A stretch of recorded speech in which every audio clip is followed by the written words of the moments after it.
सकाळी ती कोणीतरी पानं आणून ठेवलेले घरी आणि बोलते घ्या तुम्हाला पाहिजे असेल तर. आणि बघा इकडे काकड्या पण आणलेल्या बारक्या बारक्या.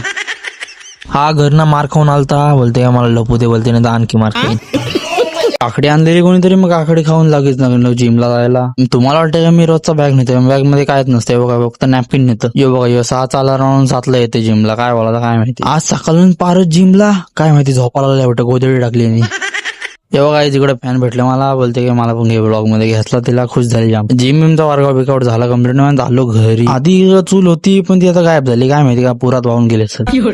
घरी आलोय बघा, बॅलन्सिंग गणपती बाहेर काढून ठेवलेला. कोणाला पाहिजे असेल तर मला कमेंट करा, सांगा, डीएम करा, भेटल. ह्यो जो आहे ना, ह्यो दिवसभर दमत असेल. कारण काय माहिती गणपतीला असं लावता, कारण का गणपती सुकण्यासाठी ना. अरे बॉडी बिल्डर बाहेर आलेत, काय माहिती काय करतात, डोका खात होता. पोरांना सगळ्या माझी शिकवण आहे, आतापासून जिमचा नाद लागला पाहिजे, नंतर कसा बॉडी एकदम परफेक्ट. तुम्ही बोलाल केसाना सारखा सारखा हात का मारते, हिरो दिसायला लागले ना. पारच बोलतात चिकनचा मान देऊ, आलो लगेच चिकन घ्यावा. आमची जोड गेली ती शर्यतीला, एक उभा राहिला आणि पडला, आपला आराम करते. दिदीने चिकनचं काहीतरी केलं तर काय माहिती, मला दिसलं लगेच. मी घेतला गोचो आणि खातला तोंडात. दिसलं असं ना तर पक्का शिवाय ऐकल्या असत्या.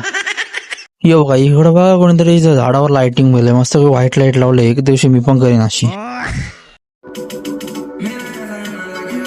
हे गाणी वाटतात कडक, पण याचा अर्थच नाही केलं.